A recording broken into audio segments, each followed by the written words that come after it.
Jadi kita lihat di perjanjian lama itu memiliki kesembuhan ilahi. Jadi betapa lebihnya lagi yang dimiliki perjanjian baru.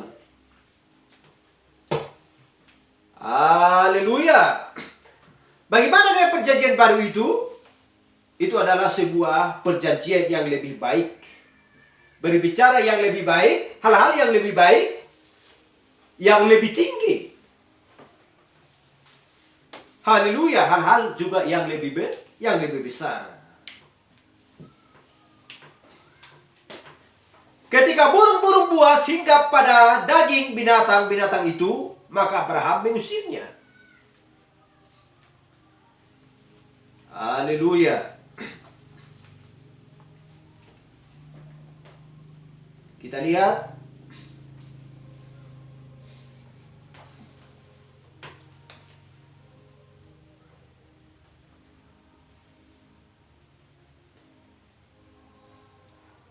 Abraham tahu sesuai imannya bahwa Allah akan menepati janjinya. Dan Abraham mengambil persembahan korban itu dan menyembelihnya.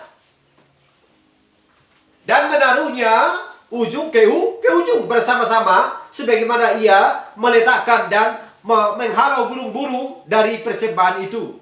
Supaya burung-burung tidak hinggap ke atas daging tersebut. Daging yang segar itu hingga matahari terbenam pada waktu senja. Haleluya.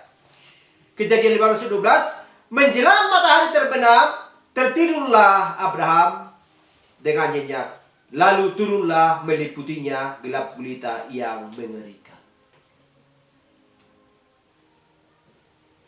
Menjelang matahari terbenam, tertidurlah Abraham dan nyenyak. Apa arti tertidur?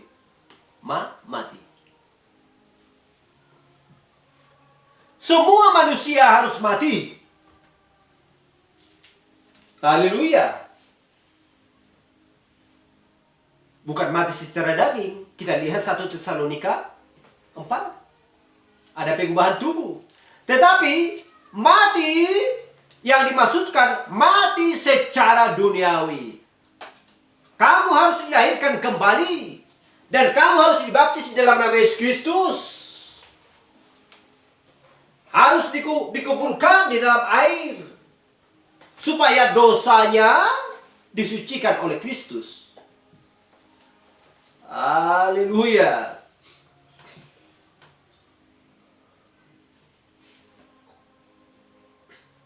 Dan itu harus di waktu senja.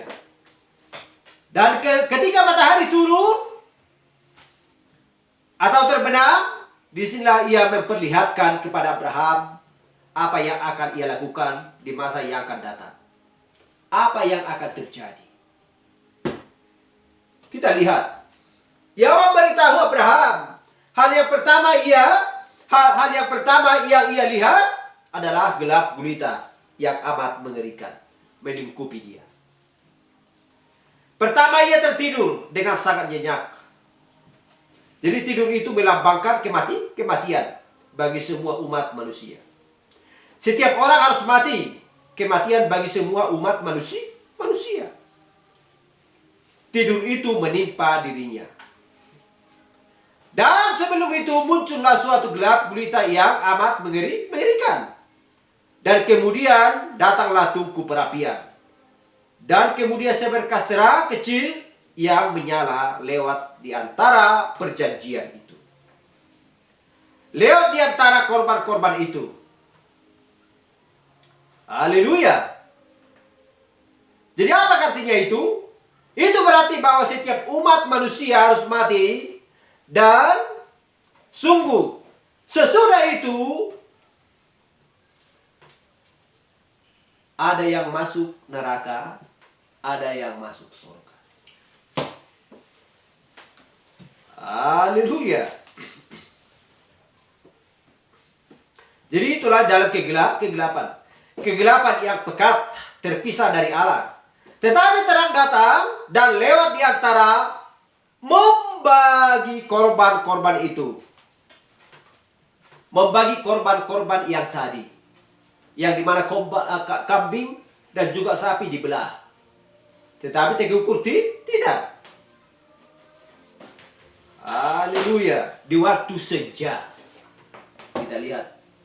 Apakah ini bukan waktu senja? Kita memberikan korban kepada Allah. Mempersembahkan tubuh, roh, dan jiwa kita kepada Allah di waktu senja. Haleluya. Tetapi di akhir zaman kita lihat, ketika pesan di akhir zaman tampil dan seruan datang dan memberikan firman, makanan yang segar di zaman ini, mempersembahkan tubuh, roh, dan jiwa kita yang segar kepada Allah. Tanpa melakukan firman di akhir zaman, maka mereka akan binasa. Yang sebelah ada yang selamat masuk ke dalam kerajaan Allah. Haleluya. Itulah sebabnya tadi Kristus tampil di zaman Laodikia untuk mengetok pintu. Siapa yang mendengarkan suaraku? Siapa yang mendengarkan seruan di akhir zaman? Itu yang dimaksudkan. Maka mempelai wanita akan membuka pintu. Bahwa mempelai wanita mendengar seorang suami yang sedang mengetok pintu. Mempelai pria datang. Dan kita mendengarkan suara Kristus di akhir zaman. Lalu kita membuka pintu hati kita. Lalu Kristus masuk dan makan bersama-sama dengan kita. Apa yang dimaksudkan? Sama-sama memakan firman. Karena Kristus adalah firman. Kita adalah firman-firman yang hidup di akhir zaman. Maka firman dan firman ketemu menjadi satu, tidak akan bisa dipisahkan, dan makanlah bersama-sama dengan Kristus antara firman dan firman. Haleluya. Glory. Di kapan itu terjadi? Di waktu senja. Haleluya. Jadi harus ada sebuah perjanjian. Di negara-negara yang lain pun harus ada membuat sebuah perjanjian. Baik negara Jepang, baik di Cina, baik di negara-negara yang lain. Harus ada membuat sebuah perjanjian. Setelah membuat sebuah perjanjian, maka janji akan diingat. Tidak akan bisa diingkari. Seperti di zaman dulu. Kalau membuat sebuah janji, harus dituliskan di kulit domba. Ya. Atau di kulit yang dibuat daripada kulit pohon. Atau dari kulit domba. Buat perjanjian dan ditulis. Harus makan. Harus ada yang korban pada waktu itu. Harus ada membuat sebuah korban. Contohnya, sebuah kambing atau sebuah sapi. Harus dikorbankan atau disembelih membuat sebuah perjanjian antara si A dan si B. Ketika itu sudah tertulis, contohnya seperti ini, kertas, apabila ini sudah ditulis, ya, antara si A dan si B, lalu ini akan dibelah, dikoyakkan menjadi dua. Yang ini untukmu, yang ini untukku. Ketika suatu saat nanti, ketika seseorang mengingkari janji, maka sudah ada tertulis, maka dia akan sama seperti sembelihan. Maka dia akan mati seperti binatang yang sudah disembelih.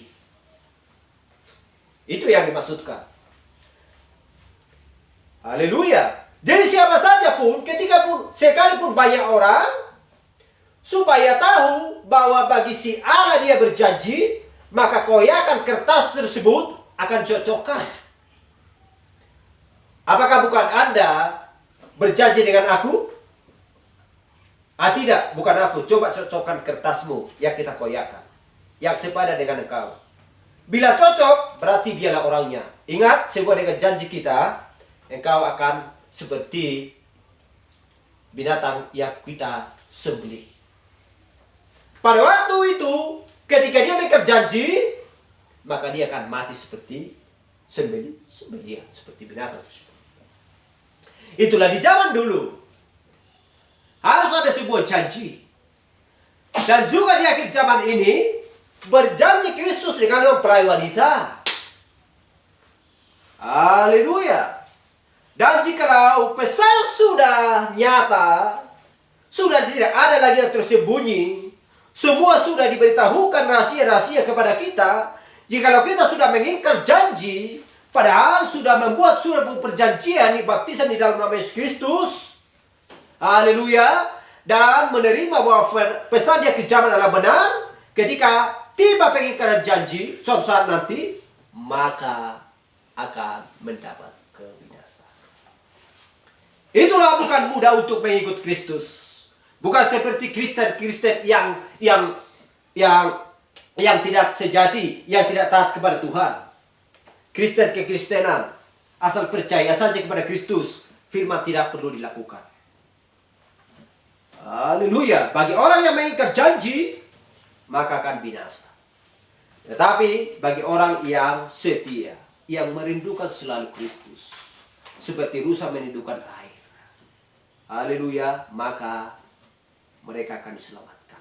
Itulah sebabnya kita selalu merindukan Kristus, karena kita tahu jikalau Kristus tidak mengasihi kita, maka kita tidak akan tahu apa arti firman ini. Maka kita tidak tahu apa arti Alkitab. Maka kita tidak mengenal Kristus. Maka kita tidak akan tahu siapa kepribadian Kristus. Dari situlah tandanya bahwa Kristus sudah memiliki kita sebelum dasar dunia ada. Kita tahu siapa kepribadian Kristus. Kita tahu bahwa baptisan kita adalah baptisan di dalam nama Yesus Kristus. Kisah 1:2 ayat 38. Haleluya. Itulah sebabnya kita dilahirkan kembali oleh karena kuasa Kristus yang ada di dalam kita. Haleluya. Tanpa kekuatan yang datang daripada Kristus dalam hidup kita, maka kita tidak akan bisa melakukan firman ini. Tetapi karena kita adalah anak Kristus di akhir zaman, kita mempelai Tuhan di akhir zaman, sehingga kita melihat, mata kita terbuka, hati kita terbuka, dan kita tahu bahwa ini adalah firman yang sempurna di akhir zaman. Haleluya. Sebab Kristus sudah mengetok pintu di zaman Laodikia, dan kita berada bersama-sama dengan Kristus dan sama-sama makan firman yang segar. Terpuji nama Tuhan. Sampai di sini pembahasan kita firman Tuhan. Tuhan memberkati kita. Haleluya.